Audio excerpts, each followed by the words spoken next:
कर्नाटक के deputy CM हैं DK Shiv Kumar और डीके शिव कुमार और प्रधानमंत्री नरेंद्र मोदी की नजदीकियों से भरी एक तस्वीर पर मैंने कुछ दिनों पहले आपसे चर्चा की थी। यह तस्वीर कर्नाटक की थी जब प्रधानमंत्री नरेंद्र मोदी एक कार्यक्रम के दौरान कर्नाटक पहुंचे थे और मंच पर तब तक सिद्धारमैया नहीं पहुंचे हुए थे, जो कर्नाटक के मुख्यमंत्री हैं। इस दौरान सिद्धारमैया की कुर्सी जो प्रधानमंत्री नरेंद्र मोदी के बगल पर रखी हुई थी, डीके शिव कुमार उस कुर्सी पर जाकर बैठते हैं और पीएम मोदी के कान में जाकर कुछ बातें कहते हैं। बातें क्या थी, डीके शिव कुमार ने पीएम मोदी से क्या मांगा, क्या कहा, किसी को नहीं पता, लेकिन इस तस्वीर पर खूब चर्चा हुई थी और कयास तो ये भी लगाए जाने लगे थे कि शायद डीके शिव कुमार ने कोई बड़ी डील प्रधानमंत्री नरेंद्र मोदी के सामने रख दी है। अब एक तस्वीर वो थी और एक तस्वीर अब निकल कर आई है कर्नाटक विधानसभा से, जहां डीके शिव कुमार ने कांग्रेस नेता राहुल गांधी को सबसे बड़ा झटका दिया है। अब ये झटका है या राहुल गांधी के लिए एक वार्निंग है, नसीहत है, ये राहुल गांधी तय करें। लेकिन डीके शिव कुमार ने बता दिया है कि उनके लिए राष्ट्रीय स्वयंसेवक संघ और भारतीय जनता पार्टी कितनी महत्वपूर्ण है और इनकी विचारधारा उनके लिए कितनी महत्वपूर्ण है। दरअसल हुआ क्या है, पहले आपको यह बता देता हूं, फिर इस तस्वीर के, इस वीडियो के और डीके शिव कुमार ने जिस अंदाज में राष्ट्रीय स्वयंसेवक संघ का यह गीत गाया है, इसके मायने क्या निकल कर आ रहे हैं। कर्नाटक विधानसभा में मानसून सत्र चल रहा है और डीके शिव कुमार भी अपना भाषण दे रहे थे। इसी दौरान डीके शिव कुमार को जो भारतीय जनता पार्टी के वहां पर नेता हैं, विधायक हैं, उन्होंने याद दिलाया कि डीके आप तो पहले राष्ट्रीय स्वयंसेवक संघ में जाते थे। जब भाजपा के नेताओं ने यह कहा तो जवाब में डीके शिव कुमार ने इस बात से इंकार नहीं किया, बल्कि उन्होंने राष्ट्रीय स्वयंसेवक संघ का जो एंथम होता है, उनका जो गीत होता है, वो गुनगुनाना शुरू कर दिया और कर्नाटक विधानसभा में उन्होंने गा दिया, नमस्ते सदा वत्सले मातृभूमि। और जिस वक्त डीके शिव कुमार राष्ट्रीय स्वयंसेवक संघ का ये गीत गुनगुना रहे थे, तमाम भारतीय जनता पार्टी के जो विधायक हैं उनकी सराहना कर रहे थे और अपनी मेज को थपथपा रहे थे। डीके शिव कुमार का ये वीडियो देखते ही देखते तमाम पूरे राजनीतिक कुनबों में वायरल हो गया और वीडियो को लेकर अब तरह तरह की जो कयासबाजी है वो शुरू हो गई है कि आखिर डीके शिव कुमार ने ये क्यों किया। कर्नाटक के डिप्टी सीएम है डीके शिव कुमार। कांग्रेस पार्टी के साथ लगातार उनकी खटपट नजर आ रही है और खटपट की सबसे बड़ी वजह है कर्नाटक के मुख्यमंत्री की कुर्सी। 2023 में जब कर्नाटक में विधानसभा चुनाव हुआ तो तब कर्नाटक कांग्रेस के जो प्रदेश अध्यक्ष थे वो डीके शिव कुमार थे। 2020 से ही उनको कमान मिल गई थी और उनके नेतृत्व में ही पूरे कर्नाटक में कांग्रेस पार्टी ने प्रचार प्रसार किया। उन्होंने भ्रष्टाचार के तमाम मामलों को लेकर पूरे आंदोलन खड़े किए कर्नाटक में बम्बई सरकार के खिलाफ और नतीजा जो निकला वो ये निकला कि बम्बई सरकार दोबारा कर्नाटक में वापसी नहीं कर पाई और कांग्रेस की सरकार आ गई। लेकिन जब मुख्यमंत्री चयन की बारी आई तो फिर वही हुआ जो कांग्रेस और राहुल गांधी हर राज्य में करते हैं, योग्यता को नकार कर एक ऐसे व्यक्ति को मुख्यमंत्री की कुर्सी पर बैठाने की कोशिश जो गांधी परिवार के प्रति वफादार रहे। अलबत्ता जनता के साथ उसका कितना नाता है और जनता उन्हें कितना ज्यादा मुख्यमंत्री की कुर्सी पर देखना चाहती है, इससे फर्क नहीं पड़ता। डीके के साथ भी यही हुआ। डीके शिव कुमार ने मुख्यमंत्री की दावेदारी की, कांग्रेस को चुनाव जिताया, लेकिन जब मुख्यमंत्री की कुर्सी देने की बारी आई तो डीके शिव कुमार को साइडलाइन कर दिया गया और सिद्धारमैया को मुख्यमंत्री बना दिया गया। हालांकि डीके शिव कुमार ने बगावत नहीं की, लेकिन जिस लिहाज से डीके शिव कुमार के पास विधायकों का समर्थन था, कांग्रेस पार्टी को पता था कि ये समर्थित विधायक तो ऐसे नहीं मानेंगे और अगर डीके ने भी बगावत की कोशिश की तो जो बड़ी मुश्किल से एक सरकार बनी है वो भी चली जाएगी। तो डीके शिव कुमार को एक वादा दिया गया और यह वादा देने वाला कोई और नहीं, सोनिया गांधी थी, क्योंकि डीके शिव कुमार की नजदीकियां सोनिया गांधी के साथ मानी जाती हैं और सोनिया गांधी ने कहा कि सिद्धारमैया ने कहा है कि ये उनका आखिरी चुनाव है, उनकी उम्र भी हो रही है और अगले साल लोकसभा चुनाव भी होने हैं, तो आप सिद्धारमैया को 2.5 साल तक मुख्यमंत्री की कुर्सी पर रहने दीजिए और 2.5 साल के बाद आपको मुख्यमंत्री की कुर्सी सौंप दी जाएगी। लेकिन जब 2.5 साल का वक्त हो गया और डीके शिव कुमार ने अपनी मुख्यमंत्री की कुर्सी मांगी तो सिद्धारमैया भी बदल गए और राहुल गांधी भी बदल गए। दोनों ने कह दिया कि भैया अब जो पूरा कार्यकाल है वो सिद्धारमैया ही संभालेंगे और तब से ही डीके शिव कुमार का बगावती अंदाज बार बार सामने आता रहा है। हालांकि देखिए इसमें कोई दो राय नहीं है कि डीके शिव कुमार खुल के बगावत नहीं करते हैं। जाहिर सी बात है, पार्टी के भीतर हैं तो वो इस बात का ध्यान रखते हैं कि उन्हें क्या करना है। लेकिन पिछले कुछ महीनों से डीके शिव कुमार ने बार बार कांग्रेस पार्टी को वार्निंग दी है। आपको याद होगा, अभी 4 से 5 दिन पहले ही एबीसी हिंदी में मैंने एक और वीडियो बनाया था जिसमें मैंने कांग्रेस की 3 सरकारों पर संकट की बात की थी। हिमाचल प्रदेश में सुक्खू सरकार, तेलंगाना में रेड्डी सरकार और कर्नाटक में सिद्धारमैया सरकार। और तब कई लोगों ने कहा कि नहीं, आप कैसी बात कर रहे हैं, सभी सरकार स्टेबल है, ऐसा कुछ नहीं है। लेकिन आप देखिए कि एक हफ्ते के भीतर डीके शिव कुमार की ये एक और यहां पर बयानबाजी सामने आई है, इसे कहिए या वार्निंग कहिए। भाई क्या जरूरत पड़ गई डीके शिव कुमार को?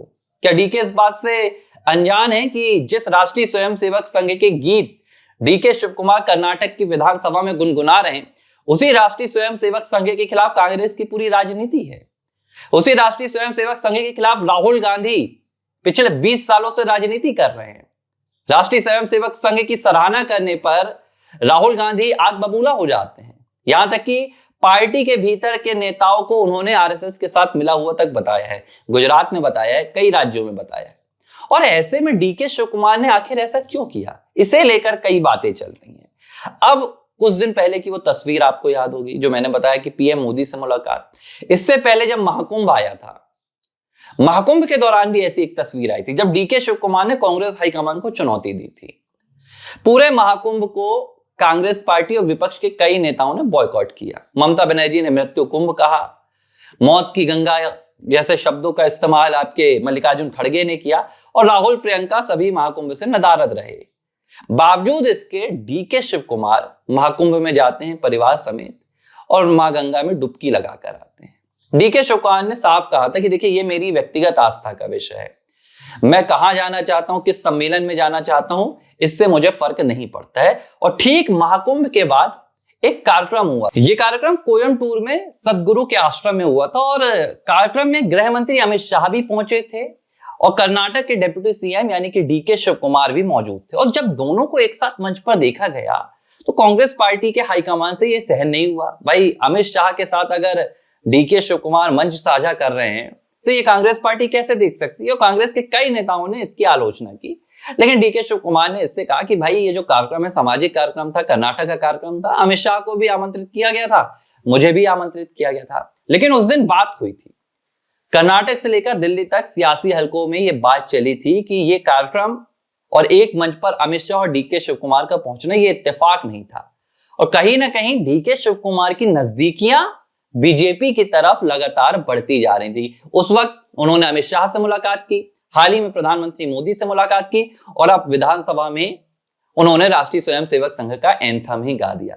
लेकिन देखिए, राजनीति में ऐसा नहीं होता है। डीके शिव कुमार जानते हैं कि वो कांग्रेस पार्टी छोड़ नहीं रहे हैं।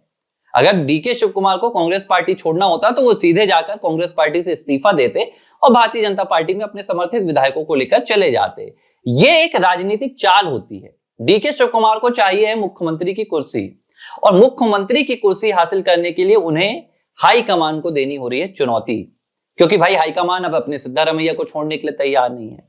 तो डीके शिव कुमार बार बार ये इशारे कर रहे हैं, राहुल गांधी और हाईकमान को चुनौती देकर बता रहे हैं कि देखिए, मेरे पास विकल्पों की कमी नहीं है। यही बात आपके शशि थरूर ने भी केरल में की है। शशि थरूर ने भी यही कहा था कि मेरे पास विकल्पों की कमी नहीं है, मेरा अपना करियर है, मैं चला लूंगा। कांग्रेस पार्टी को समझना है कि वो क्या चाहती है। और आप देखिए, अभी तक प्रधानमंत्री मोदी की बार बार तारीफ करने के बावजूद शशि थरूर को निलंबित नहीं किया गया है। जबकि आप देखिए कि समाजवादी पार्टी ने पूजा पाल को एक बार उन्होंने योगी आदित्यनाथ की तारीफ की और समाजवादी पार्टी ने उनको निष्कासित कर दी। लेकिन कांग्रेस पार्टी ने ऐसा नहीं किया, क्योंकि कांग्रेस पार्टी मजबूर है। कांग्रेस पार्टी को पता है कि अगर ये नेता कांग्रेस पार्टी से जाएंगे तो जो कांग्रेस पार्टी ऑलरेडी गड्ढे पर है वो और धरातल में चली जाएगी। और तेलंगाना में भी यही हो रहा है, चुनौती दी जा रही है, बगावत नहीं की जा रही है। हाईकमान को उसकी हैसियत का एहसास इन नेताओं के द्वारा दिलाया जा रहा है। गांधी परिवार के जो डेक्लाइन का वक्त है, उस डेक्लाइन जो एक हम कहते हैं ना कि भाई यहां से गांधी परिवार खत्म हो रहा है, वो एहसास ये तमाम राज्यों के नेता दिला रहे हैं। हिमाचल प्रदेश में प्रतिभा सिंह ने दिला दिया। अभी हिमाचल प्रदेश में क्या हुआ, हिमाचल प्रदेश की प्रदेश अध्यक्ष का चयन होना है। सुखविंदर सिंह सुक्खू ने कहा कि कोई दलित चेहरा होना चाहिए, यहां पर प्रतिभा सिंह पहुंच गई, उन्होंने कहा कि दलित चेहरा हो या ना हो, लेकिन वीरभद्र सिंह की लेगेसी को बनाने वाला चेहरा होना चाहिए, क्योंकि हिमाचल में सरकार उनके बदौलत बनी है। हाईकमान को उन्होंने चुनौती दे दी कि अब आप तय कर लीजिए, आपको सुखविंदर सिंह सुक्खू की सुननी है या मेरी सुननी है। यानी कि हिमाचल की सरकार भी बीच में आकर लटक गई। तेलंगाना में रेवंत रेड्डी ने चुनौती दे दी। भाई उन्होंने कह दिया कि तेलंगाना में जो चलेगा मेरा चलेगा, यहां पर मेरे फैसले चलेंगे, हाईकमान के फैसले लादे नहीं जाएंगे। उन्होंने साफ तौर पर राहुल गांधी को सीधे कह दिया कि मैं बाप दादा के रहमो करम पर बनने वाला नेता नहीं हूं, जनप्रतिनिधि हूं। उन्होंने कहा कि भाई मैं चुनकर आया हूं। उन्होंने वहां पर हाईकमान को बता दिया। अब कर्नाटक में आरएसएस का जो नेशनल एंथम है, ये गाकर डीके शिव कुमार संदेश दे रहे हैं। संदेश हाईकमान को है, संदेश राहुल, प्रियंका और सोनिया को है कि आप इस बात को समझ लीजिए कि हम आपकी विचारधारा पर चलने वाले नहीं हैं। कर्नाटक में अगर सरकार बनी है तो राहुल, सोनिया और प्रियंका की बदौलत नहीं बनी है। कर्नाटक में कांग्रेस की सरकार बनी है डीके शिव कुमार की बदौलत। और अगर आप वक्त रहते हमें हमारी जो हासिल की गई कुर्सी है वो नहीं लौटाते हैं, तो फिर आपको इंतजार करना होगा बगावत का। और यही कांग्रेस पार्टी ने, तमाम नेताओं ने मिलकर एक साथ शुरू किया है। अब वो दौर चला गया। देखिए मध्य प्रदेश में क्या हुआ था, ज्योतिरादित्य सिंधिया ने भी यही करने की कोशिश की थी, लेकिन ज्योतिरादित्य सिंधिया के साथ बात बिल्कुल नहीं बन पाई थी। तब कांग्रेस पार्टी को लगा कि भाई ज्योतिरादित्य सिंधिया के पास इतना ज्यादा बहुमत नहीं होगा, इतने ज्यादा समर्थित विधायक नहीं होंगे। ज्योतिरादित्य सिंधिया बगावत भी करेंगे तो ज्योतिरादित्य सिंधिया कितना प्रभाव डाल पाएंगे, उनकी तो अपनी लोकसभा सीट उस वक्त चली गई थी। कांग्रेस पार्टी ने उनको हल्के में ले लिया, लेकिन सिंधिया ने 22 विधायकों के साथ बगावत कर मध्य प्रदेश में कांग्रेस की सरकार गिरा दी, जो 15 साल बाद वापस आई थी सत्ता में। यही अब हिमाचल में तैयारी चल रही है, यही अब तेलंगाना में तैयारी चल रही है। और अब डीके शिव कुमार ने भी इशारा कर दिया है कि भाई अगर अब मुझे कुर्सी नहीं दी गई तो फिर जो होगा उसका अंजाम कांग्रेस पार्टी के हाईकमान को भुगतना होगा। और कई बार देखिए डीके शिव कुमार ने 15 अगस्त में जब प्रधानमंत्री मोदी ने आरएसएस की सराहना की, तो उसके बाद उनका एक लेख भी आता है और इस लेख में वो आरएसएस की आलोचना करते हैं। इस लेख में वो कहते हैं कि नहीं भैया, आरएसएस का कोई इतिहास नहीं है, कांग्रेस का बड़ा इतिहास है, आरएसएस की कोई भूमिका नहीं, आजादी में, इस तरह की बातें करते हैं। लेकिन फिर 2 दिन बाद अब विधानसभा में आकर आरएसएस का गीत भी गाते हैं। तो ये एक राजनीतिक चाल है जिसमें यह एहसास दिलाया जा रहा है कि कांग्रेस पार्टी को यह समझना चाहिए कि हम किसी भी विचारधारा के साथ जाने के लिए तैयार हैं, हम किसी भी पार्टी के साथ जाने के लिए तैयार हैं, और आपके दिए गए एक गड्ढे में हम राजनीति नहीं करेंगे। अगर आप सोचे कि आप हमारी सीमाओं को लांघेंगे, हाईकमान हमारी सीमाएं तय करेगा, तो हम उस सीमा में नहीं रहेंगे। और यही वजह है कि बार बार डीके शिव कुमार कभी पीएम मोदी के नजदीक जाते हैं, कभी अमित शाह के नजदीक जाते हैं, और अब उन्होंने राहुल गांधी की दुखती जो नब्ज होती है उस पर हाथ रख दिया है और सीधे राष्ट्रीय स्वयंसेवक संघ का गीत गाकर बड़ा संदेश दे दिया है कि या राहुल गांधी के लिए यह आखिरी मौका है।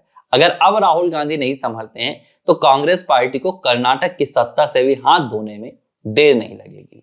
एबीसी हिंदी न्यूज, आज ही जुड़िए हर खबर के साथ।